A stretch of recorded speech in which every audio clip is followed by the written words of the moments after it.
Hey everybody, welcome into the Luchador Podcast, brought to you by Academy Sports and Outdoors. Typically we talk about our Academy adventures. We will do that because I know I'll be going soon, but we did have breaking news earlier in the day, stuff you've been alluding to the last couple of days. Billy Buzz Williams takes the job at Maryland, and not surprising, yet I feel like the destination for me was surprising, not after the information came not out. after the last few days, you mean? Yeah. Look, as soon as here's what was going on recently, and this is not like state secret stuff. I think everyone had been looking at Buzz Williams' roster and what it was going to look like, which was basically going to be lose 8 seniors, every contributing player except for Pharrell Payne and Solo. He was in through year 6. He had been at Virginia Tech 5. He had been at Marquette 6. Third athletic director, third president. You know, I just think there was a lot of transition here. I mean, that stuff early on affected Buzz. I talked to him about it a lot early on. I'm talking about a month into the job. A couple months in, there was no Scott Woodward anymore, and it was a long time before he and Ross Bjork really had like a substantive conversation. So it kind of always felt like it got off on a rocky foot. And then, you know, they were kind of making strides, and then the COVID season came, and then there was a thing after that where they got, it was essentially a wrist slap, NCAA-wise, practicing during COVID. It just never, the start felt rocky, and it felt like where Buzz was the most happy here had everything to do with that group of players. Yeah. Guys like Wade and Boots and Henry. Andy and Henry. And that was almost like, it almost always felt, and I'm not saying like he'd come on our show. I had a pretty open line to Buzz. In fact, I'll talk about this in a minute because it's something we talked about a little over a year ago, or less than a year ago. But it felt like they were just operating in a little separate bubble over there in a cocoon, which in some ways I think is how Buzz likes it and loved it and would rather it be. And then it also turned into like kind of the reason for not being ever content. Yep. But it's like, well, there's kind of this cocoon created over here. It's hard to break into. So I see both sides of it. Like, and that's why so several months ago, and Buzz and I joked about it on air. We're going to go get breakfast, and it was real early in the morning, and it was scheduled like 5 or 6 weeks in advance because that's how he operates. And you know me and my schedule. I'm like, yeah, just remind me the day before. But it was the day after Slosh left, literally the next morning. So I stepped outside to do a Michael Berry show for like 30 minutes, and he's sitting inside, and you know, like it was a long conversation, and we were talking about coaching and like what's the right way to do it, what's the wrong. Or he said, Billy, I just don't know if because I was saying I was up in arms over everythh that happened. He said, is there a right way to do that? I said, no, there's not, but there's definitely a wrong way. And I thought the way Slosh did it was the wrong way. And I think the way Buzz and all this just happened is how it typically tends to happen in college sports. You know, you start hearing the rumors. And so that's where I was. The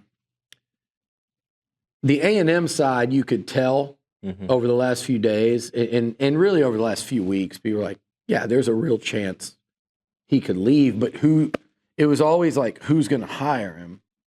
Not that he's not a good coach, not that he doesn't have a nice resume, but with that salary, A&M was paying him a lot, combined with, the 2 tournament win, Virginia Tech, there were multiple Sweet 16s. Marquette, there was an Elite 8, multiple Sweet 16s.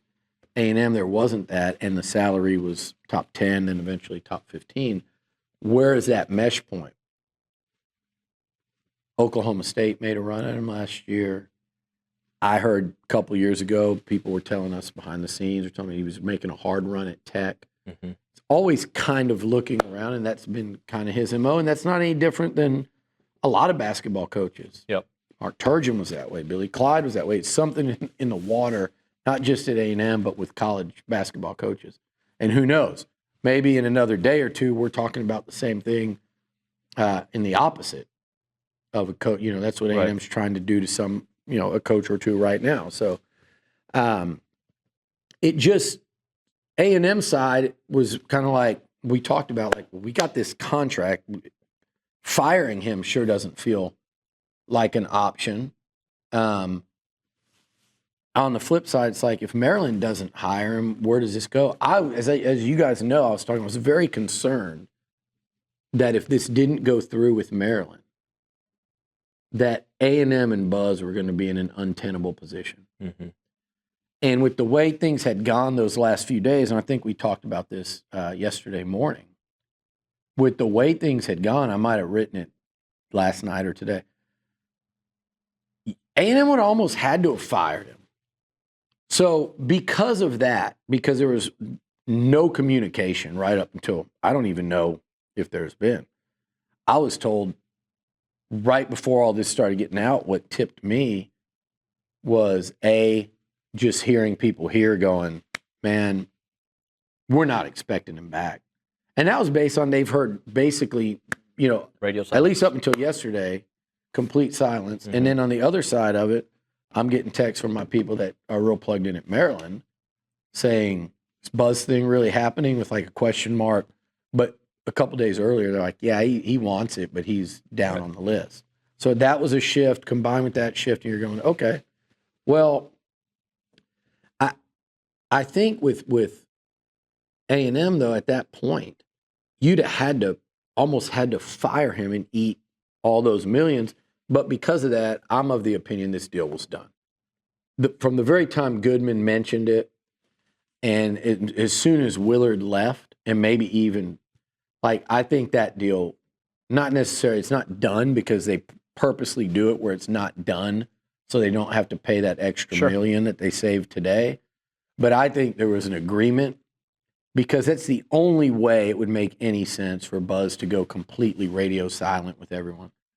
Because you were potentially creating a situation where you would have been fired. A&M would have, I don't know what they would have done in terms of paying the money. Is there a cause there? Is there not? Buzz wouldn't be working. Nobody wanted that. So I think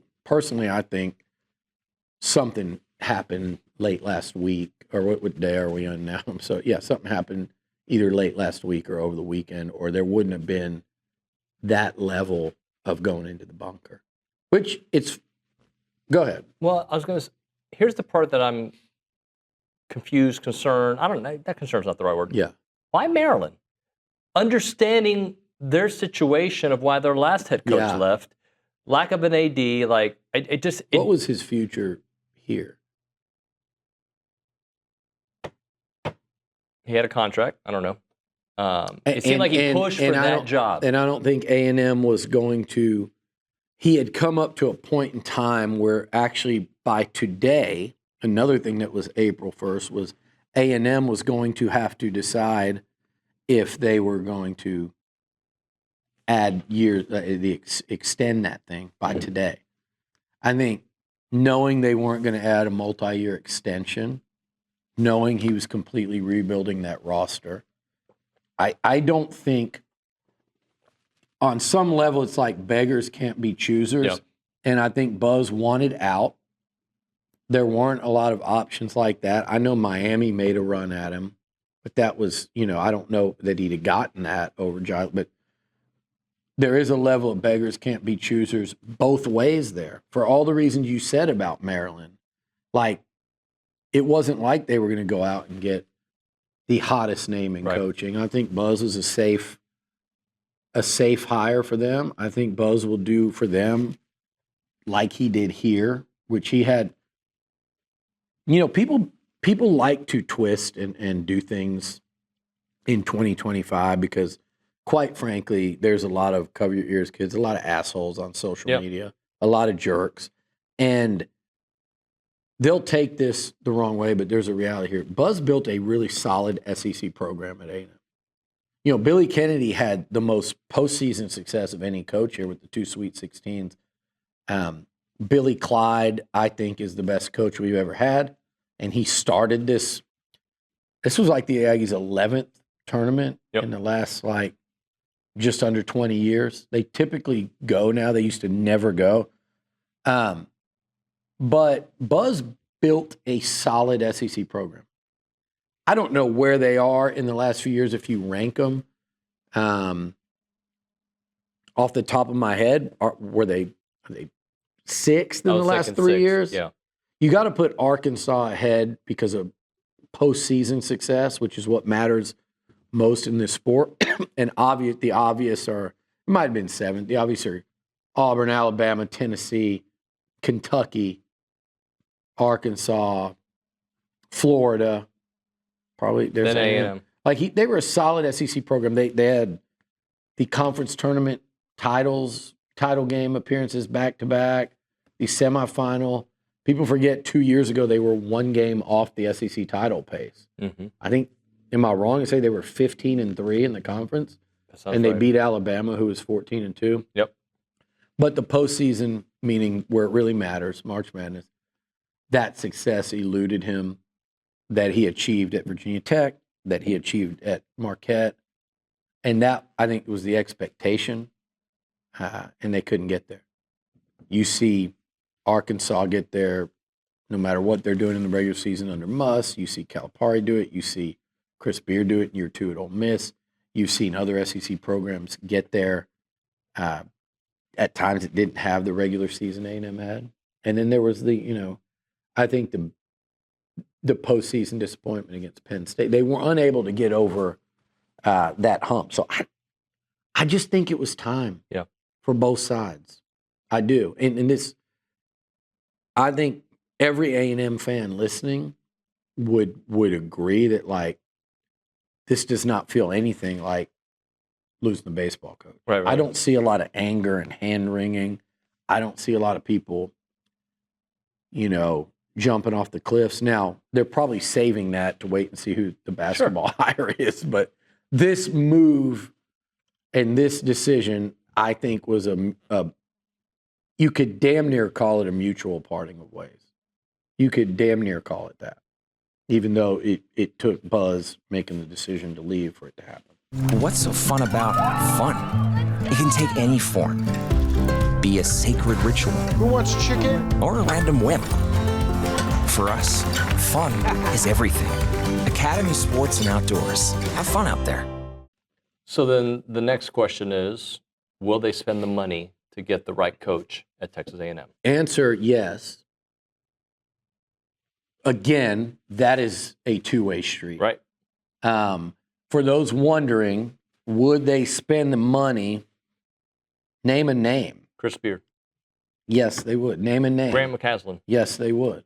But now those names are, this is like going after Tony Vitello in baseball. I mean, Vitello is the best in the sport. But like these are that level. You are shooting for the top. I don't even know if you say realistic target. The top possible target, like they did in baseball. And yes, to answer, people have questions of will A&M pay. My answer is an unequivocal yes. Unequivocal. Confirmed yes. So if need be, if a coach like that can be had, or if A&M will take that swing. Yeah. And they will go in there equipped to take that swing. Now, it is funny, not funny, it's interesting to me how many people when I was in Nashville from the Ole Miss side were asking me if A&M was going to make a run at Beard if Buzz left. Already people that matter there. Yeah. And I found that a little surprising that they were that concerned about A&M at that time. I even kind of downplayed it. I truly downplayed it. I don't think you guys have to worry about that. In Tech, I know both those schools are going to do everything they can to hang on to those. You have to understand that. Texas probably found that out. They didn't just. It wasn't like Sean Miller. They just plucked him, and that was that. Obviously, you saw some of the names that people were wondering if they shot at. Bill Self was one. So college basketball is very hard to move like coveted coaches. It's difficult to do that.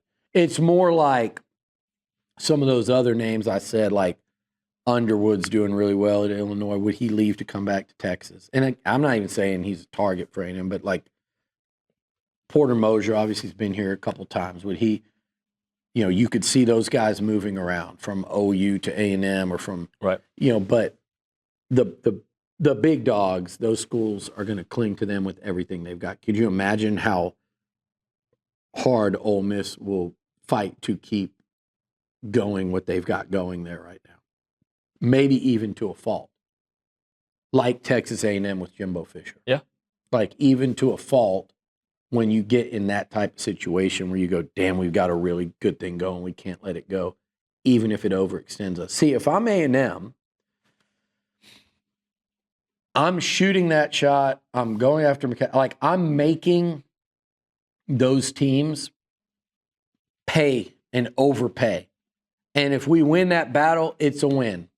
And I know there's a limit, there's a cap to it, but I think you go right up to your comfort level and say, if we win this battle, it's like an auction, like you go and you raise that little, what is it called? Little paddle. You raise that little paddle and they point at you. Yeah. You're in it to win it. If no one else outbids you, I would do that with those two people. Frankly, I would do that with Beard first. And I like them both. I think they're both great. I would do that. I would have done that with Will Wade. I don't think there's a way to I don't know. I don't think there's a way to go get him from NC State a couple weeks later, but this is college coaching. You never know what the hell can go on. But those are just guys that, to me, stand out in terms of, like, you really want to reinvigorate this place. You want to ignite this place. You want the fans to really catch fire. You want something for everyone. I talked the last few days about hope. This is a chance to reignite hope in the fan base. And I think if you did it right, whoever it is, and it got everyone fired up, I also think it's an opportunity. People all of a sudden will start looking. You get this, like, cloud of negativity, and these people that everyone wants to be a jerk because they have nothing better to do than be miserable.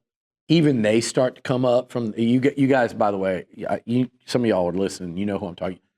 If you're one of these people, you're like scum shit on my shoe, and they would come up even and be like, "Man, I can stop worrying about stupid things and start being excited about not just basketball, but also A&M football, right.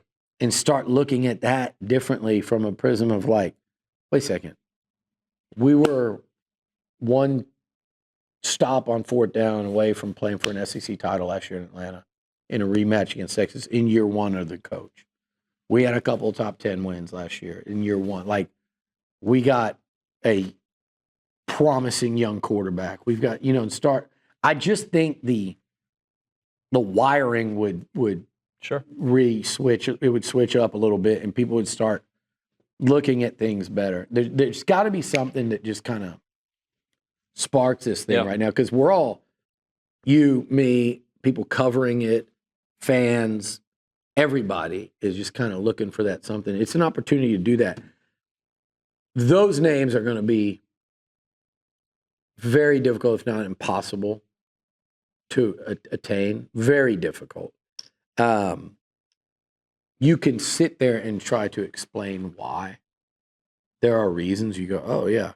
I mentioned the guy at High Point. His name has come up. I mentioned the guy at Stanford. His name has come up as not not like pursuing the job. I do think there's some interest over there on the High Point side of things, but a couple people have mentioned the coach at Stanford and his Texas ties and how he's done a nice job over there. So that's as this search goes on more than, I would say a few hours. You would be very naive, and this is why I talk about things like everybody worrying about baseball and clamoring for movement with Mike Early mid-season, which I'm totally opposed to. I think you evaluate an entire season and see like what are your steps here. Yep. And I think same thing like, oh, Buzz left. It's bad timing. Well, it's right at the end of the season. It's not bad timing. You're going to have to go hire somebody away anyway. It's not like there were a bunch of coaches on the street looking for work and then, oh man, now they all have jobs. Yeah. It's not like you're late to the transfer portal. I wouldn't say A&M got screwed over with Buzz leaving, but a lot of things are in motion. You could go and screw somebody over a lot worse. Yeah. If you want to, or if you can. So it's not that. To me, it's just, I think it's about going out and can you close out? But like to think that this is a few hours old, this coaching search, I think you'd be really naive. Again, I think Trev Alberts and A&M have suspected and prepared accordingly. I don't think whatever is going on today, tomorrow, the next day, you don't think it didn't happen at the snap of a finger. They're like, okay, let's get our ducks in a row. Let's kind of quietly, through whatever channels we can find out, gauge who's interested and who is actually attainable. So anyone if they're going after anyone already, they have already been deemed attainable. You're not going to waste time. Right. Otherwise, you're just doing a national canvas search. If you're zeroed in on anybody today, it's because you think you have a chance. You've been informed that you have a pretty legitimate shot. So I think this thing either ends up in like an actual day or two, or I think you go into a regular, more conventional search that takes, it's maybe a week, and you're doing interviews and things like that. And reality is you're probably going to see a conventional coaching search. That's the reality. But people want to know, will A&M pay? The answer is yes. Will A&M go after some big names? The answer is yes. And then the key, though, is like, yeah, there's the big names, and you'd start, a huge celebration would ensue all over Tex Ags, social media, Yep. Or you go and you realistically, you try to find, we can talk about what, to what levels Billy Clyde Gillespie, Mark Turgeon, Billy Kennedy, Buzz Williams were successful. Mm-hmm. And Buzz had the most pedigree of any of them. Or you can look and say, okay, where do you find the next Golden, Oates, Miller, who's at Texas now, but what he did, what they found in him at Arizona. Yep. Like, where do you go find those guys? Like Beard when Tech found him, McCaslin. So that seems to be where college basketball, where it typically goes. You do that, or you find the older guy that still got it in him. Kelvin Sampson is the ultimate example of that. Rick Barnes is a really good example. Mississippi State tried that not too long ago with Ben Howland. Right. You see a lot of OU had a great deal of success with that with Lon Kruger. You see a lot of that as well. But so I think, again, if it's a big swing, it happens. It would be one that would happen very quickly. Nothing's going to like Texas Tech, Ole Miss. Give me another name if they're going after. Is there another? Even like an Underwood at Illinois. Like if you go after one of those people, you're going to get a yes or no really quickly. It's not going to drag out. surprisingly, like the Vitella one drug out a few days, which surprised me during that baseball search. But this, I think, would be either something super quick, or I think, a conventional. We start hearing candidate names, you start hearing about interviews, and it ends up being a not drawn out, but How much week-long type search. The weird thing is you don't have a roster other than Payne and Solo, and I can promise you Buzz is trying to bring those guys with him? very likely to bring both of them, but certainly Payne. Yeah, I mean, with the way Payne, we tried both of them, but Payne's going to command a ton of money. Maryland's going to have to pay out the ear, and so would have A&M. But a new coach come in and can he bring players with him? Yeah, just the same way Buzz, right? I think if you make the right hire, you can. And I think whoever you hire, they better ignite the fan base, like way up here, like immediately. Just big time donors are going, tell me about the NIL situation. Yep. Or you better get a coach with a lot of personality and a lot of energy that's going to go around and really impress the people that really matter with the money right away, because it can't be an uninspiring hire in terms of pop and in terms of energy, personality. If it's not one of these college basketball, go, oh, wait a second, how'd they do that? Right.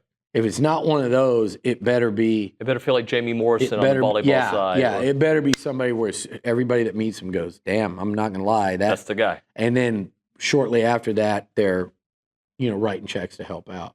So, because he's got to do a whole roster. Really important hire for Trev. Really important hire for Trev. For sure. And again, I think that he's well aware of that. And the other thing is, the other thing that surprised me, it's just people thinking that Texas A&M wasn't going to value basketball in 2025. And the reasoning would be, well, Trev's more worried about the financial. Mm-hmm. Yeah. And basketball is one of the only couple sports you can actually make real money in. It's football, obviously, and then basketball, and then a little baseball and nothing else. Everything else loses. Basketball, you can make real money. And, not to mention the exposure of it. March Madness is second biggest sporting event in the country. Probably third. I mean, what is it? Super Bowl, March Madness, Masters. What World Series? I mean, probably Super Bowl, March Madness, Masters. The exposure your program, your athletic department, your athletes, your coaches, your brand can get from being a real participant in that. And you look at what Auburn's done, you look at what Florida's done, you look at what Alabama and Tennessee, these are football schools in your conference. Look what Ole Miss did. Texas Tech was 1 minute from their second Final Four in several years. Chris Beard took Tech to within 1 minute of a national championship. Baylor won a national title, but more specifically, it is the football schools in the SEC and the success they're having. You do not want to sit out that party. And Trev understands that, and that does make this a very important hire. It's also important for morale. But you do not want to sit that party out. I'll tell you what, Texas is going to join that party too. I think there are better coaches out there than Sean Miller, but he's pretty damn good. He's a pretty good coach. He's pretty damn good, and you're going to give him a lot there. They're going to fully commit to him. So they're going to join. It's going to be Bama, Tennessee, Auburn, Florida, Texas. You don't want to be sitting that out. Right. It's too long of the year. It's too long of an off season in football. Look, this is a football place. It needs to always be a football place. That needs to be light years ahead of everything else in terms of the commitment, and it will in the divvying up of NIL money. But you do not want to sit out college basketball in the SEC in the current era. There's too much to gain, and there's too much to lose by not factoring in and not being a part of it. Look at LSU right now. They're miserable, and they wish they had Will Wade, and they don't have much hope or promise at all. So You don't want to be LSU or Georgia on this front. Right. You want to be Bama, Auburn, Tennessee, those type places. All right, Billy, let's close out. You've been on your phone a lot. So Oh, my God. I'm assuming, you're working the phones, getting information. I've been on that thing all day for the last several 3 days. But today, when it happened and the Twitter machine got to rolling, which, again, like, I say things to a certain select group of people because I just think some of them are I want them to know, like, how low they truly are. But 99% of them are hilarious. They're funny. Some are friends, like, as you know, like real life friends. Yeah. Some of them come through here and visit us from A&M, other fan bases, all that. 99%. And it's good natured trash talk. But today, my phone, I kept looking up and I was having like no battery. Right. Fast from all the. So, including one specific tweet that we knew. Oh, yeah. You and I've joked about it. We knew that it was coming to a conclusion. As soon as Slosh left, you knew that it was going to, the trilogy was going to be completed. Because you knew I thought the two with the most likely chance to win championships were Jimbo and Slosh. Then and Buzz probably the least likely. Also, Buzz the most likely to leave during that. Right. And so once that happened in June, it's like, oh man, this one. People are like, well, I'll give you credit for not deleting it. It's like, how on earth would I think I could delete that thing and it was never going to show up again? But people are having fun with it. But I've said before, listen, man, if you think I'm going to be, especially if you're an Aggie, you think I should be scared to say something like that, then don't talk to me like you take this shit too seriously. At that time, and our girl Joy, Daily Joy, the LSU girl, fanatic, resident Aggie hater, which I can't say I hate LSU, but apparently you can say you hate A&M all the time. If I say I hate LSU, I'll have everybody I know from LSU texting me. But I do hate LSU on Saturdays, by the way. Love it on other days. Hate them on Saturdays. But she said it'd been like 1,300 and something days. I look back on that time, and you had a national championship football coach who was coming off I believe at that time, a 9-1 top 5 finish season, which did include a trophy. It's an Orange Bowl trophy. You had a baseball coach that took you to 2 World Series in 3 years and got you within a run of an actual national title. Mm-hmm. And then you had a basketball coach, again, like that. That was, Sweet 16s and an Elite 8. It blows up on you and it's all, like everything's receded. Yep. But that one at that time, like, if you think there's going to come a day that I should be scared to say something like that, you don't follow any other fan base. Like, we can't get to a point where we can't be excited in the moment. And also understand, hey, man, if you're wrong, they're going to pile on you. Have a sense of humor about that. That one is funny. Well, I saw some hilarious GIFs and memes about it. Yeah. I was College Football Home or somebody, Reddit College Football, did the one of Will Smith in the empty room, but the only thing in there was that tweet. Yeah. That was probably the best one. But it's like, it brings you to the serious question, though, of what's it going to take? Because you hired the national title winning football coach. You paid all that money. You hired the baseball coach that had been to Omaha X number of times, and he took you to Omaha 2 out of 3. And then you lost him to your rival. And then, you hired a basketball coach that, he had been to several Sweet 16s and then couldn't get you over the hump here in 6 years. So myself, you, every other Aggie listening, and then the other fans are like, yeah, tell us, what does it take? And that's why this basketball hire is so interesting to me, because there's no sure answer to it. Yeah. And, our man Chris Phillips, SEC Unfiltered, he's making a joke about it. He's like, man, and I told him you're banned from Texas. He was kidding, but he's like, is A&M cursed on here? Atwell comes in and says, only when Billy says it is it cursed, which maybe. Right now feels like it. But no, but that tweet was like Tennessee fans, and Chris is based, they're out of Nashville now. Tennessee fans could have said the same thing. And I could probably go through most of these fan bases where you have coaches at a time. It's the coaches. So Jimbo felt like the right hire, but he wasn't. He couldn't quite get it over the hump. Buzz felt like the right hire. He couldn't quite get it over the hump. And Slosh was the right hire. He just left too early. But you underestimated the allure of Del Conte and his finickiness when it came to being afraid he wasn't going to get his way.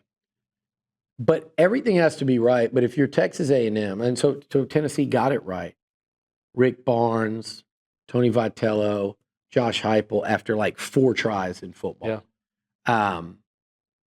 Ole Miss for them, they have it right now. They have a national title baseball coach. They've got Beard and they've got Lane Kiffin. It's to each their own. You get it right. Oh, you had it right for a long time. And they haven't been real good at basketball. They had it right for a long time. They've taken a big step back in football because Bob Stoops was the right guy. Lincoln wasn't. I don't think Venables is. You got to get the right guys, and it's not easy. And yes, A&M has had way more misses than hits, and that's what we're all frustrated and annoyed about. This is just another opportunity to hit. And you've got to view it that way. And it's as simple as that. And you get people excited about your football coach, your basketball coach, and then you need to, baseball's TBD. Yep. Baseball's TBD. Obviously, they're struggling right now badly, but you were 6 months ago, you were in your second World Series in 3 years. You were in your second Final Four in 3 years. That sport can get there, and it can get there quickly. They got to figure out how to get it there. And that's not me saying fire, not fire. That's me saying figure it out. Yep. But basketball, you have to figure out today. Now it's here. It's on you. Make the right hire, and this place could, I'm telling you, there's a commitment here to saying, I've talked to a lot of people in the last couple of weeks because I feel strongly about this. I do. I love college basketball. I know you do too. Mm-hmm. You do not sit this out. Like, you have to understand, like, it is really important to be relevant and good in college basketball. Yep. To have a well-rounded, like, really respected athletic department. I think it's important. And I think you need to commit to that, and I think the fans will come. Hire a coach, though. I don't give a damn if it's up here at the top, if it's a guy that people go, oh, okay. Tell me more. Whatever it is, tell me more. Whatever it is, hire a coach that is got the energy and the desire to go out and engage these students and talk to Aggies in Houston and Austin, like within this 2-hour radius, and say, get down here for these Tuesday night games. You'll be back. Come down. Weeknight games are great. Conference weeknight games, we need you there. Like Gary Blair did with women's basketball. Get that. I think that's important in this sport at this place. And I've seen coaches do it, and I've seen some of the names I've mentioned. Guys like Wade, guys like Beard, Porter Moser has tried to do it at OU, maybe without success. But like these coaches that have the energy and the charisma and the want to, where they're not just like in the book, right. Like, I'm coaching, I can't do anything else, I'm coaching. Find someone, because I think this job requires more of this and more of the engagement and more of go round up the money. Like, I'm going to tell you right now, Mike Elko does that. People do one thing that I don't think anyone understands about Mike Elko, and I've seen it firsthand, is the amount of time and effort and relationship building that he puts in outside of the work of football, outside of recruiting, outside of coaching. what he has done in terms of almost like dragging and willing, and there are plenty of other people helping, but dragging and willing that NIL thing to where he wants it to be. And I think there are coaches in this sport of basketball that can do that here, and people would realize this is a hell of a lot better job than I think it's viewed as nationally. Yeah. As it stands, like I said, 11 tournaments in like the last 16 years. Let's keep it going tomorrow on the show. All right. All right. That's going to do it for the Loochador Podcast. Thank you to Academy Sports and Outdoors. See you tomorrow morning. Fun, memories, friendship. We're here for all of it. Here for the big moments and the small ones too. We're here for unforgettable triumph, momentary misfortune, and the impromptu throwdown. We're out here each day, chasing something great. Call it adventure, call it play, we call it fun. Academy Sports and Outdoors. Have fun out there.